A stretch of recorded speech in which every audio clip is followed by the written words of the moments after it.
Hello everyone, हम इस video में पॉपुलेशन इंट्रैक्शन को आगे कंटिन्यू करेंगे। इससे पहले हमने प्रीडेशन के बारे में जाना था, तो हम अब स्टार्ट करते हैं कंपटीशन। कंपटीशन क्या है? When Darwin spoke of the struggle for existence and survival of the fittest in nature, he was convinced that interspecific competition is a potent force in organic evolution. तो यहाँ पे Darwin जो है वो convinced कर रहा है कि इंटरस्पेसिफिक कंपटीशन की वजह से जो इंटरस्पेसिफिक कंपटीशन जो है वो ऑर्गेनिक इवोल्यूशन में हेल्प करता है। ठीक है, तो यहाँ इंटरस्पेसिफिक कंपटीशन क्या है? इंटरस्पेसिफिक कंपटीशन मीन्स होता है दो अलग अलग स्पीसीज के बीच में कंपटीशन। तो डार्विन ने कहा है कि स्ट्रगल फॉर एग्जिस्टेंस, कोई भी ऑर्गेनिज्म जो है अपने अस्तित्व को बचाने के लिए स्ट्रगल करता है और जो फिट होगा नेचर में वही सरवाइव करेगा। ठीक है, आगे देखते हैं हम। It is generally believe that competition occur when closely related species compete for the same resource that are limiting, but this is not entirely true. तो यहाँ पे ही ऐसे कह रहे हैं कि हम जैसे हमने कंपटीशन की बात की, तो हम सबसे पहले हमारे दिमाग में यही बात आएगी, जो कंपटीशन होता है वो कब होगा? जब रिसोर्स लिमिटेड अमाउंट में होगा और सेम रिसोर्स के लिए भाई अलग अलग स्पीसीज को सेम रिसोर्स चाहिए होगा, तब वो उनके बीच में कंपटीशन होगा। ठीक है, इस लाइन के थ्रू ये बताना चाह रहे हैं, पर ये ऐसा सच नहीं है। ठीक है, फर्स्टली क्यों नहीं है? तो totally unrelated species could also compete for the same resource. अब जैसे हमने अभी स्टार्टिंग में कहा है कि when closely related species compete for the same resource, मतलब एक ही रिसोर्स के लिए जो क्लोजली रिलेटेड स्पीसीज जो है वो compete कर रही है। ठीक है, क्लोजली रिलेटेड मतलब ज़्यादा डिफरेंस नहीं है उनमें।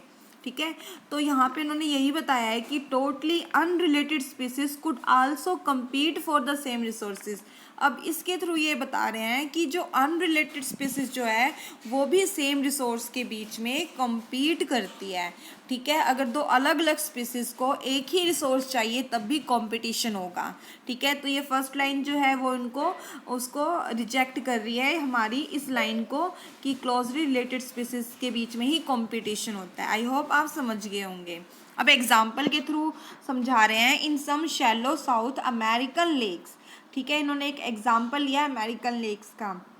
Visiting flamingos and residential fish. अब देखो, फ्लेमिंगोज और फिश दोनों अलग अलग स्पीसीज है। फ्लेमिंगोज होते हैं हंस जो होते हैं, ठीक है, और उस लेक के अंदर जो पहले से ही फिश जो रह रही थी, ठीक है, compete for their common food, वो दोनों के दोनों कॉमन फूड के लिए क्या करते हैं? compete करते हैं। ठीक है, उन दोनों का कंपटीशन होता है लेक में, मतलब दो अलग अलग स्पीसीज compete कर रहे हैं एक ही रिसोर्स के लिए। ठीक है, secondly resource need not be limiting for competition to occur. अब इन्होंने कहा है कि जो रिसोर्स जो है ज़रूरी नहीं है लिमिटिंग अमाउंट के लिए ही भाई अगर लिमिटेड अमाउंट हो तभी उनके बीच में कंपटीशन हो। ठीक है, इसको हम आगे समझेंगे अभी। In interference competition the feeding efficiency of one species might be reduced due to interfering and inhibitory presence of the other species, even if resources are abundant। अब इन्होंने इस लाइन को जो इन्होंने कहा है कि ज़रूरी नहीं है कि लिमिटेड अमाउंट हो तभी कंपटीशन हो, उसको एक्सप्लेन किया। यहाँ पे इन्होंने ये कहा है कि दो स्पीसीज है, ठीक है, और उनका रिसोर्स सेम है, बट अगर उन दो स्पीसीज में से एक की फीडिंग एफिशिएंसी ज़्यादा होगी तब भी उनके बीच में क्या होगा? कंपटीशन होगा। ठीक है, अमाउंट जो है वो अनलिमिटेड है, पर एक तो जो है जल्दी खा रहा है और एक है धीरे धीरे खाता है। अब क्या है, उन दोनों के बीच में क्या हो जाएगा? कंपटीशन हो जाएगा। जल्दी खाने वाले वो सारा ख़त्म कर देगा, इस वजह से क्या है? कंपटीशन होगा। ठीक है, तो उन्होंने यही कहा है आगे, in interfering competition the feeding efficiency of one species might be reduce. अगर एक स्पीसीज की फीडिंग एफिशिएंसी, खाने की जो पावर है वो कम हो, due to interfering the inhibitory presence of the other species. किसकी वजह से कम है? कोई उनसे ज़्यादा एफिशिएंसी पावर वाला आ गया वहाँ पे खाने के लिए, ठीक है। Even if resource are abundant, अगर रिसोर्स बहुत ज़्यादा अमाउंट में है तब भी, ठीक है। यहाँ पे देखो इन्होंने क्या बताया, इन्होंने ये बताया सबसे पहले इन्होंने ये कहा था कि अगर सेम स्पीसीज है, अगर तो कंपटीशन होगा। तो उन्होंने बाद में ये प्रूव करा कि नहीं, दो अलग अलग स्पीसीज के बीच में भी कंपटीशन होता है। सेकंड लाइन में उन्होंने ये कहा था कि अगर कंपटीशन हो रहा है तो इसका मतलब है कि अमाउंट जो है वो लिमिटेड में है। पर यहाँ पे इस लाइन में अब इन्होंने ये कहा है कि नहीं, ऐसा नहीं होता है। अगर रिसोर्स अबंडेंट मतलब ज़्यादा मात्रा में भी हो तब भी उनके बीच में कंपटीशन होगा। किस वजह से? फीडिंग एफिशिएंसी की वजह से, ठीक है। आई होप आप इतना समझ गए होंगे। हम आगे देखते हैं कंपटीशन को। Therefore competition is best defined as a process in which the fitness of one species is significantly lower in the presence of another species. अब इन्होंने कहा है कंपटीशन को कौन डिफाइन कर रहा है? एक ऐसी प्रोसेस है जो स्पीसीज ज़्यादा फिट होगी दूसरी स्पीसीज से, वो हमें दिखाई देगी, ठीक है। It is relatively easy to demonstrate in laboratory experiment as Gauss and other experiment ecologists did. When resources are limited, the competitively superior species will eventually eliminate the other species. अब Gauss ने जो है एक experiment किया, ठीक है। अब उस एक्सपेरिमेंट के थ्रू उसने क्या बताया? गॉस ने जो कॉम्पिटिटिव सुपीरियर स्पीसीज जो होगी वो दूसरी स्पीसीज को एलिमिनेट कर देगी, वहाँ से भाग जाने में मजबूर कर देगी या वो उसे किल कर देगी, ठीक है। But evidence for such competitive exclusion, मतलब गॉस ने कौन सा प्रिंसिपल दिया है? Competitive exclusion. तो प्रिंसिपल ऑफ कॉम्पिटिटिव एक्सक्लूजन किसने दिया? गॉस ने। और प्रिंसिपल ऑफ कॉम्पिटिटिव एक्सक्लूजन होता क्या है कि जो सुपीरियर स्पीसीज जो है वो एलिमिनेट करे अदर स्पीसीज को, उसे हम कहते हैं कॉम्पिटिटिव एक्सक्लूजन प्रिंसिपल, ठीक है। बट ये भी ऑलवेज ट्रू नहीं होता, इज़ नॉट ऑलवेज कंक्लूसिव, ठीक है। क्यों नहीं है? अब वो देखो आगे। However strong and persuasive circumstantial evidence does exist, however in some cases। अब इन्होंने कहा है कि जो ज़्यादा स्ट्रॉन्ग जो है उनके बारे में बताया है कि वो भाई एग्जिस्ट करता है, ठीक है, विद इन ए।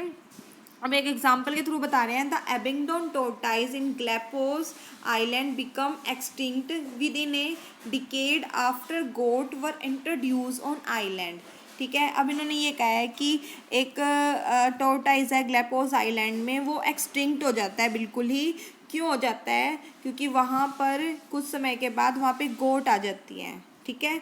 तो वो क्यों हो जाता है? उसकी वजह से वो एक्सटिंक्ट, क्योंकि उनकी जो एफिशिएंसी पावर जो है गोट की वो ज़्यादा है, ठीक है।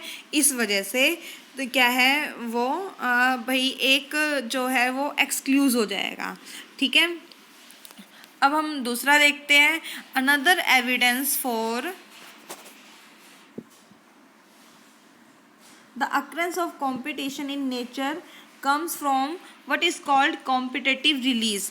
अब इन्होंने कहा है दूसरा एविडेंस क्या है?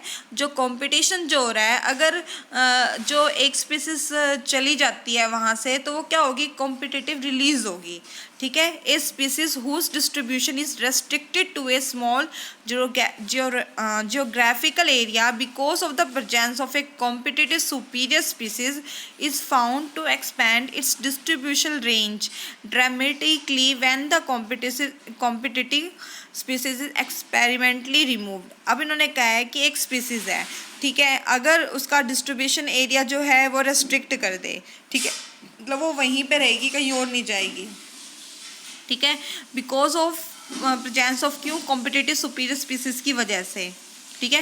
वो जो सुपीरियर स्पीसीज जो है वो एक्सपेंड हो रही है डिस्ट्रीब्यूशन रेंज में, और इससे क्या होगा? कॉम्पिटिटिव स्पीसीज जो है एक्सपेरिमेंटली क्या हो जाएंगी? एक जगह से वो दूसरी जगह चली गई है तो वो रिमूव्ड हो जाएंगी। तो Connell's elegant field experiment show that on the rocky sea coast of Scotland the larger and competitive superior barnacles Balanus dominate the intertidal areas and exclude the smaller barnacle Chthamalus from that zone. तो यहाँ पे एक example के through बताया, जो ऊपर वाली line में इन्होंने कहा था कि एक स्पीसीज भाई पावरफुल होती है तो वो दूसरी को एक्सक्लूड कर देती है। तो कोनाल ने एक्सपेरिमेंट किया, उसने रॉकी सी एरिया लिया कोस्ट ऑफ स्कॉटलैंड का। वहाँ उन्होंने देखा कि जो एक सुपीरियर वैरायटी कॉम्पिटिटिव स्पीसीज है बार्नेकल्स बैलेनस, वो वहाँ पे उस जब जैसे ही वो वहाँ पे आए स्कॉटलैंड के कोस्ट में, उसने क्या किया, स्मॉल बार्नेकल्स को वहाँ से एक्सक्लूड कर दिया, हटा दिया। ठीक है, मतलब बैलेनस जो है वो जो सुपीरियर थे वो ग्रो करने लगे और जो स्मॉलर थे वो कम होते गए। In general herbivores and plants appear to be more adversely affected by competition than carnivores. अब इन्होंने ये कहा है कि हर्बीवोर्स के बीच में भी कंपटीशन ज़्यादा होता है, क्योंकि हर्बीवोर्स ज़्यादा होते हैं कार्निवोर्स से, क्योंकि कार्निवोर्स का जो फूड होता है वो सभी क्या है, वो अलग अलग होता है सबका। ठीक है, कोई हिरन खाएगा, कोई कुछ खाएगा, कोई कुछ खा रहा है, ठीक है, कोई इंसेक्ट को फीड करेगा, पर जो हर्बीवोर्स है वो सभी क्या है, प्लांट्स को ही फीड करेंगे। इस वजह से क्या है, हर्बीवोर्स के अंदर कंपटीशन ज़्यादा देखने को मिलता है। ठीक है, तो एक गॉज ने कॉम्पिटिटिव एक्सक्लूजन प्रिंसिपल दिया था, उसके बारे में हम पढ़ेंगे। ये क्या कहता है, states that two closely related species competing for the same resource cannot coexist indefinitely and the competitive inferior one will be eliminated eventually।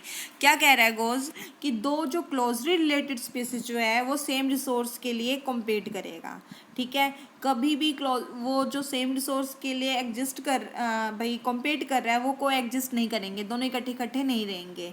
ठीक है, और जो कॉम्पिटिटिव इन्फीरियर होता है वो एलिमिनेट हो जाएंगे।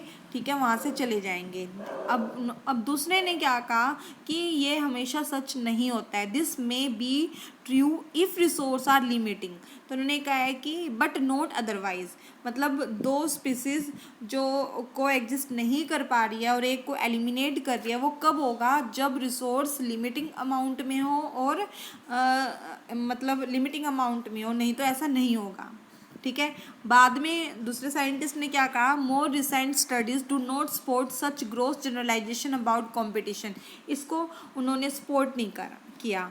तो वो क्या कह रहे हैं, while they do not rule out the occurrence of inter specific competition in nature. तो उन्होंने भाई जो इंटर स्पेसिफिक नेचर का जो रूल जो उन्होंने दिया था उनको पॉइंट आउट करते हुए आगे वो बोल रहे हैं, they point out the species facing competition might evolve mechanism that promote coexistence rather than exclusion. वो ये कह रहे हैं कि दो स्पीसीज को एग्जिस्ट कर सकती है एक्सक्लूड किए बिना। अब वो कैसे करेगी, तो उसका मैकेनिज्म है रिसोर्स पार्टीशनिंग। अगर वो अपना रिसोर्स पार्टीशन कर ले, मतलब कोई कहे कि ये हाफ पोर्शन तो तुम तुम यहाँ पे रहो और इस हाफ पोर्शन में हम रहेंगे, ना तो तुम हमारे काम में इंटरफेयर करोगे, दूसरी बोलेगा ना तो हम आपके में इंटरफेयर करेंगे। इससे क्या है, वो दोनों स्पीसीज को एग्जिस्ट कर सकती है। ठीक है, अब आगे हम देखते हैं, if two species compete for the same resource they could avoid competition by choosing for instance different times for feeding or different foraging pattern।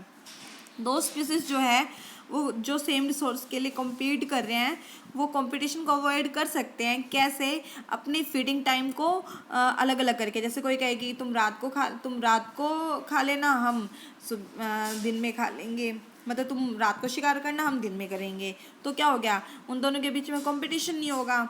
और डिफरेंट फोराजिंग पैटर्न, और जो अपने उनका पैटर्न जो है फोराजिंग का किसी चीज़ को ढूंढने का वो अलग अलग कर लें। तो ठीक है, अलग अलग जगह थोड़ा सा जगह को भी बांट लें।